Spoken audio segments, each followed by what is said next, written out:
All right. Now, I kind of just want to do this for about 30 minutes, right? All right.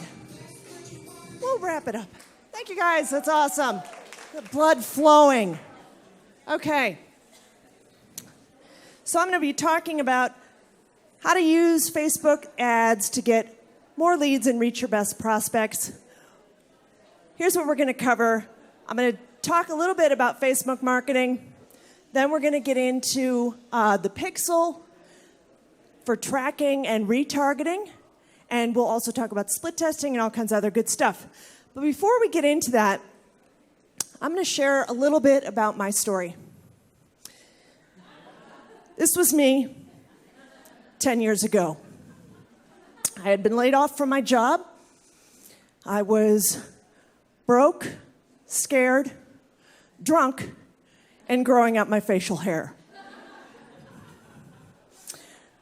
But I did what anyone else would do in that situation, is I put on a wig, started a blog as Grandma Mary's social media edutainer, worked my butt off, and got a book deal. And now, this is me today. I'm happy, healthy, and I've had a good waxing. And because of social media and Facebook ads in particular, I now have the time to hand dry my laundry on the beach. So actually, a little bit more about me is I did start a blog using my, I had been doing improv comedy. I had been laid off from my job as an engineer, and I wanted to stay home with my kids. And I said, I'm going to make this work. And I actually started an in-home wine tasting business, which was a perfect way to have a toddler at home, was to find a job where you could drink. And now I'm a blogger, so it's kind of the same. I get to drink on the job. But I was doing that and building my business with social media, and I was loving it. I was using Facebook, Twitter, YouTube to grow my business, and people were asking me, how did you do that? How did you do that? So I started helping people. And then the wine company went out of business that I had been working for, and so I said, that's it. I had, not going to build my castle on rented land anymore. I'm going to build my own business. What can I do? And how can I use my love of wig wearing in my business? So I started my blog with one of my improv comedy characters, and Grandma Mary, social media edutainer, did my blogging for me. I kind of outsourced it. And that was really the key to my success. I grew my audience on social media to the point where I got a book deal. And I had no intention of doing that when I started. I thought, this is going to be a little side gig for me. And because people had found me, I connected with Phyllis Kerr on social media. She connected me to Wiley. I had built my authority, and I got offered a book deal. So you never know where your social media connections are going to lead. It's been an amazing journey. And now I do stand-up comedy. So if you're in the Denver, Boulder area, that's a little fun thing too. So let's talk a little bit about Facebook. We all know organic reach is dying. It's changing. It's become a pay-to-play scenario here with Facebook ads. Now, that's not necessarily a bad thing. I'm telling people now that they can post less and pay a little more. It's freeing up some time for you. But there still is ways to get organic reach. You have to be interesting, as we've talked about before. Humor works. This was a client of mine who had an exercise boot camp and just posts a funny picture, having fun with dogs. If you can post pictures about dogs or babies, that's really helpful. But it was really fun, and he reached a lot of his audience with that. You also need to use Facebook to tell your story. We've talked a lot about storytelling today, video today. This is a local carpet cleaning business that has these great funny videos that talk about how they're different, but they're also fun and funny, and they get lots of views with that rather than a regular post. So they're reaching their audience. You got to stand out from the crowd. I am living proof that you can be pretty weird in your business and still have success. Joel Comm is another indication that you can also be very weird and do well. But you don't want to get too weird. Don't get too weird. Yeah. So now let's dive into Facebook advertising. Some people think that it's a problem, that now we have to advertise. They're like, oh, I don't want to be on Facebook because I don't want to, give Mark Zuckerberg my money. You just have to be smarter than all the other people, and because you're going to watch my presentation, you are going to be smarter and know better ways on how to do this. And contrary to popular belief, this is not everyone in Colorado, okay? We do not use real bills, all right?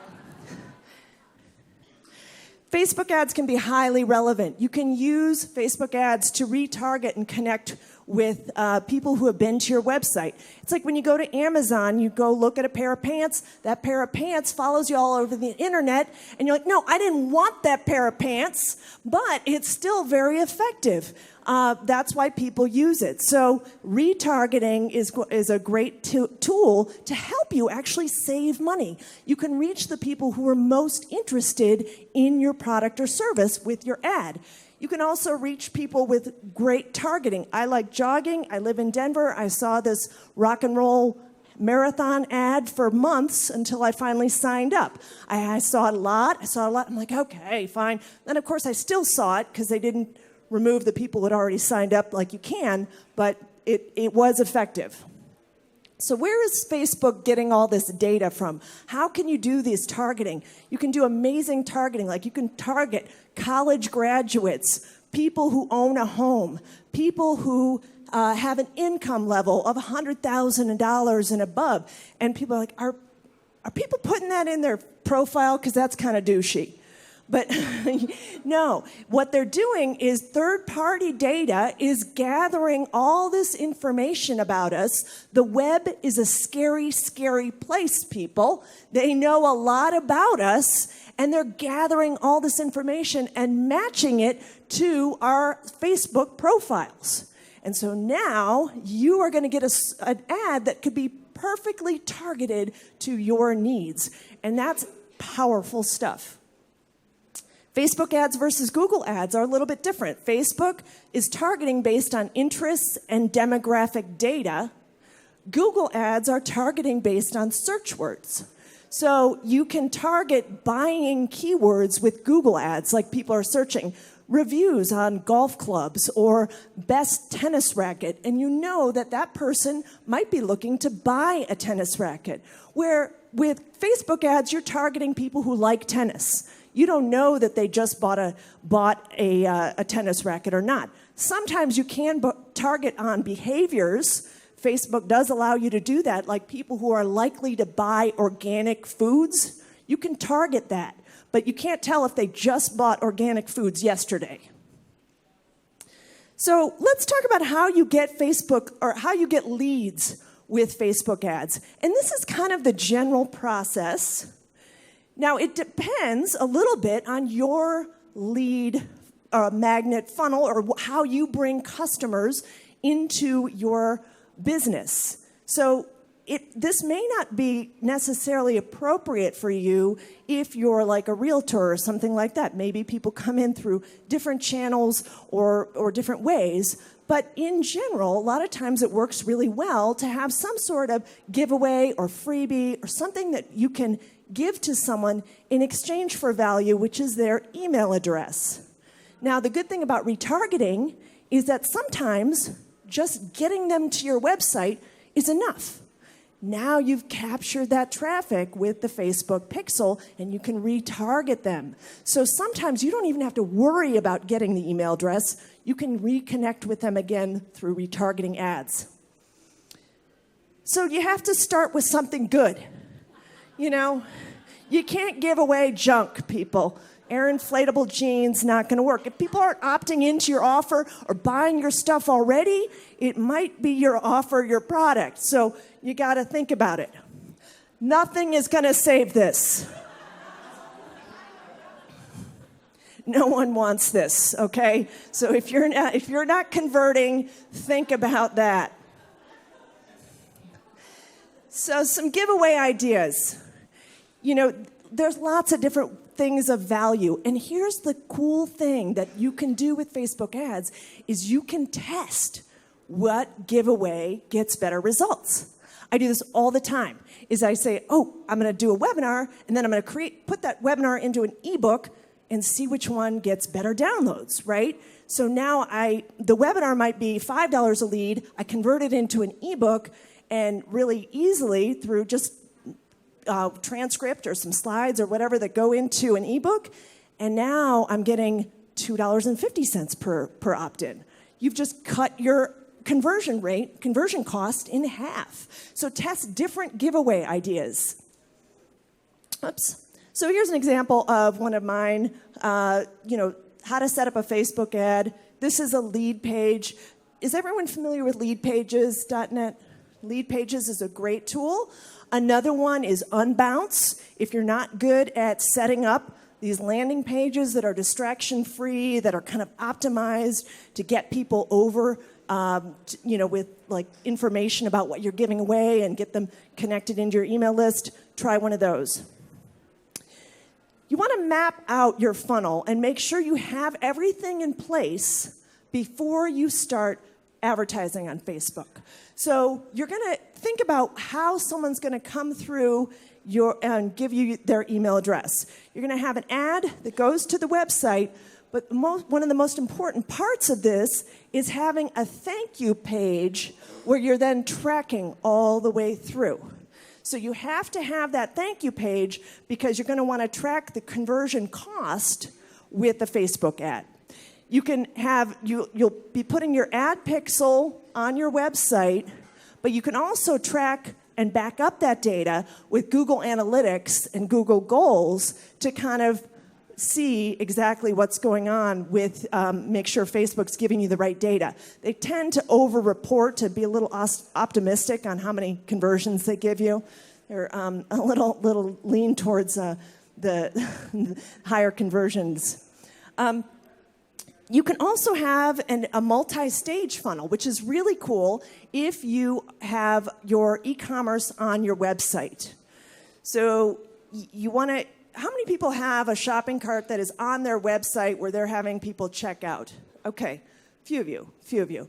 So think about that when you're setting up your funnel and you're tracking, because you can track to see if they, of course, you're going to always track to see if they got to the website with website clicks, but you're going to put some sort of intermediary pixel code on the add to cart page and then the thank you page. And we're going to talk about the pixel in a second, so don't worry that I'm talking Greek here, but just to kind of keep that in your mind that we're going to that you can have this tracking in place, and you can see where people are dropping out of the funnel.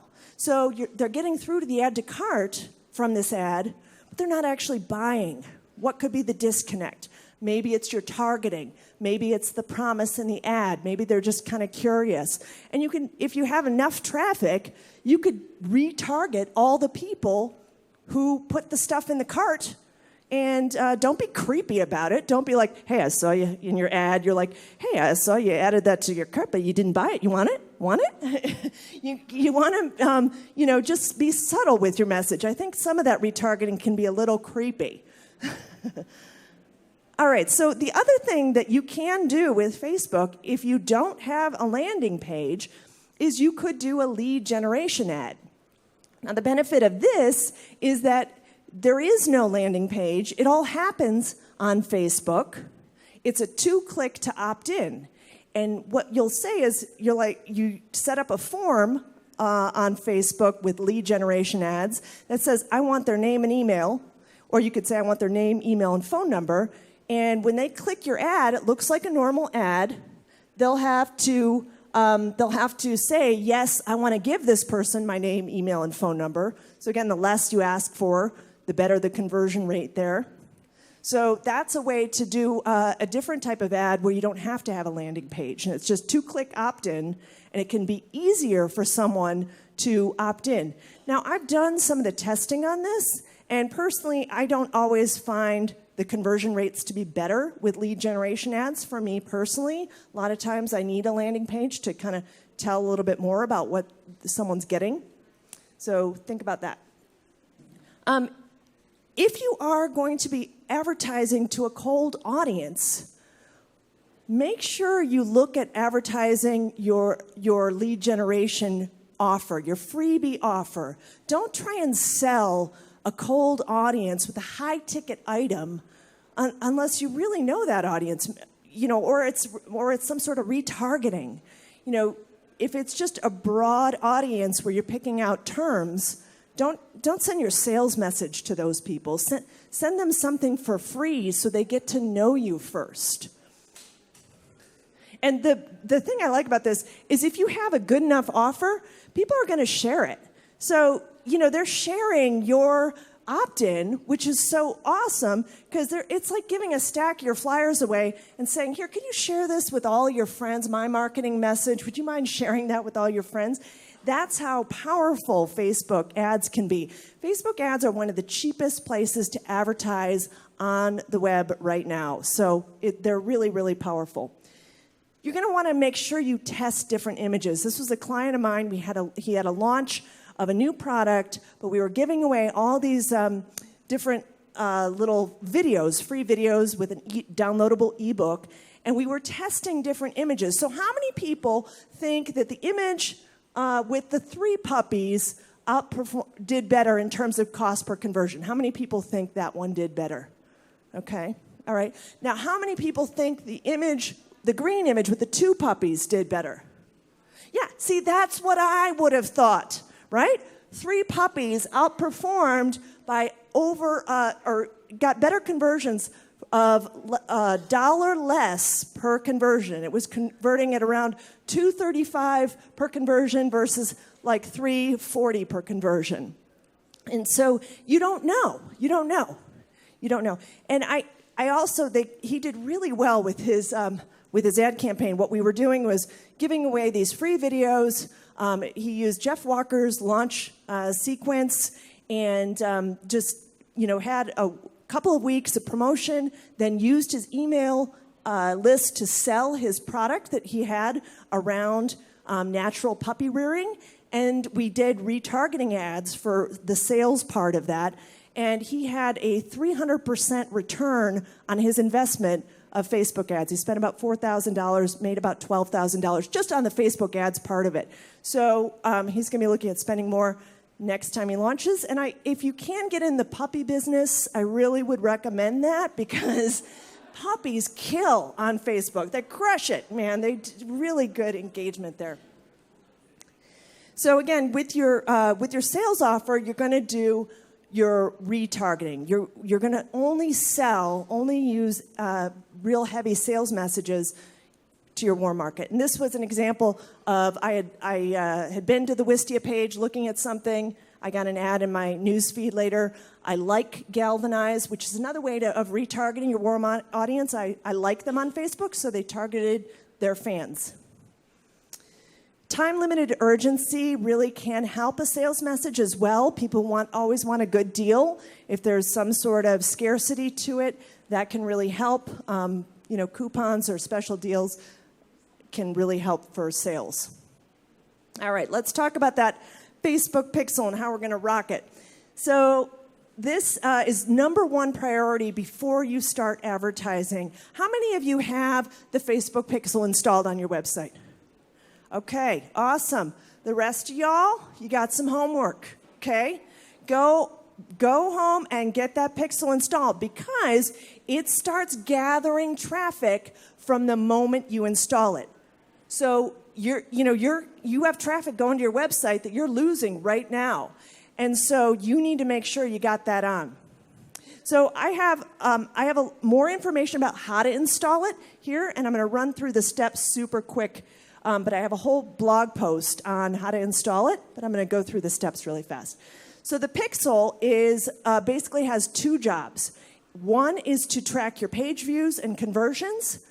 And, those are both the 2 jobs. Those are the 2, actually. page views, and then also tracking the conversions. It's just this little bit of code that you add to your website. You only have to add it one time, and you put it on your website, and you're done. And that's all you need to do. It's super simple. Just put it in the same place you put Google Analytics code, if you have that installed there. It's right here in the Ads Manager. That's where the pixel area lives. And when you go to this pixel section, you're going to say View Pixel Code, and you're going to plug it into your WordPress site. I recommend a custom script plugin. If you don't know where your plugin is, you can just put a script in there, and then it's ready to go. The next step is the conversion tracking. So this is where you have to tell Facebook what a lead looks like to you. That's why you have to have a thank you page. You have to tell Facebook that this is a conversion. And you can either do it in one of two ways, a URL rule or standard event, which is a little bit of extra code. I recommend just using that custom conversion URL rule. It's easy, and it's a good way to just set that up and be done with it instead of messing with some extra code. And what will happen for you is you'll be able to then see right in your ad reports what your conversion cost was. You can see here I was getting 95 cents per conversion versus $13 for conversion. Which ad am I going to run more, right? I'm doing way better with that type of ad. And these were some slightly different products. I was testing different opt-ins as well, so I could see which one was doing better with the audience. And what Facebook can do for you is send highly targeted traffic to your website. So I sent 511 website clicks. I got 386 leads. That's a conversion rate of 75%. That does not happen. That's huge. So, when you're really optimizing your ads, you can get those conversions. So now let's talk about targeting, which is my favorite part to talk about because I get super excited about this, and I love this guy. I don't know what he's doing here with this money in this bonnet, but I love weird stock photography. So it's important to kind of understand what the campaign structure is of Facebook ads. The targeting happens at the ad set level. The budgeting happens at that level. So when we talk about split testing in just a minute, I'm going to show you a little bit more on how you do that. But the targeting is at that ad set level. So when you go into Facebook ads, you're going to see those levels when you're creating the ads. And you're going to be choosing something like traffic or conversions if you have that conversion pixel set up right, and then setting up your ad. So at the ad set level, we're setting up things like the targeting, the placement, the budget, and the schedule. And here's where the targeting comes in. It's in this interest area, this detailed targeting is where you're going to add, you can target other fans of other pages. You can target people's behaviors. You can target by the fact they have a certain income or they're a homeowner. And it's really amazing. And you can use complex targeting to then really reach your perfect audience. You can target by their demographics and zip code or city if you're a local business. And then you can also use this complex targeting. So I can target fans of Social Media Examiner who earn $100,000 and more. So that's really powerful stuff.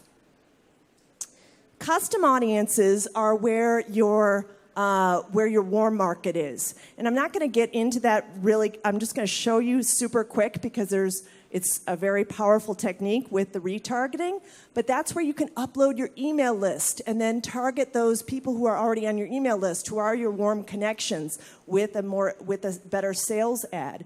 You can do engagement retargeting. So when you go to the custom audiences area, there's 3 sections that I would recommend going in and creating so that you can target those people, your email subscribers, your website traffic, and anyone who's engaged with your Facebook page in the past. So that's your warm audience right there.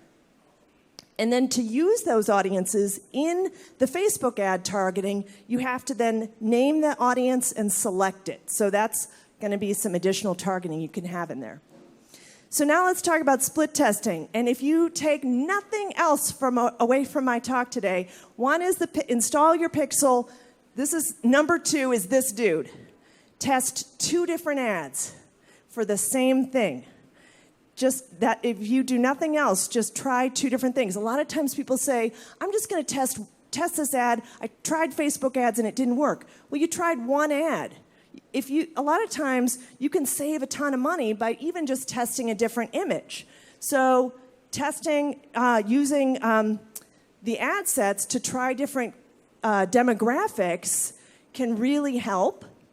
And then what you'll do is test your images next, but you're going to group your keywords together in there. And if you're a local business, you're going to test the same area, the same audience all the time, because why change up your audience if it's your local area? And maybe you're only going to test different images. So that's going to be the difference there. And then what you'll do is you'll be able to find your best performing keywords with the reports. You're going to see that right in the report, which one did better. The next step after testing your demographics is then switching up the images. So how many people think the image with the white background performed better? The same exact text, mostly I had the different text there. How many think the image with the white background did better in this case? Okay. Some of you. How many think the blue image with the blue? Okay, you guys were smarter than me. I thought the white image was going to do better. I look a lot cuter in that picture. I am just really cute there, and everyone liked I had 35% less cost per click, cost per conversion with the blue image. So if you want to decrease your cost by 35%, just try 2 different images. You're going to find that success in your reports. You're going to be able to say, okay, let's turn this ad off. Let's keep this ad on. You're going to know what's working for you. So that's my big message here, is to always be testing. Try different types of things. Try different lead magnets. Try different ads. Try different images. Try different demographics. So make sure you just try these different things, but have some fun with it too. Don't worry about that you're messing anything up. Just make sure you're having a little fun with it. So when you master Facebook advertising, you become someone who knows how to make it rain, how to turn on the traffic for engagement, leads, and sales to your business. It's a powerful place to advertise, and I highly suggest you give it a try if you haven't already. So thank you so much. And I also have there's a lot more to Facebook ads. I kind of went really fast. So I do have a special offer through July 4th, 4th only, $50 off my course, which includes a year access to a Facebook group with me where you can ask questions plus learn about Facebook ads. And thank you so much, everyone. It's been awesome.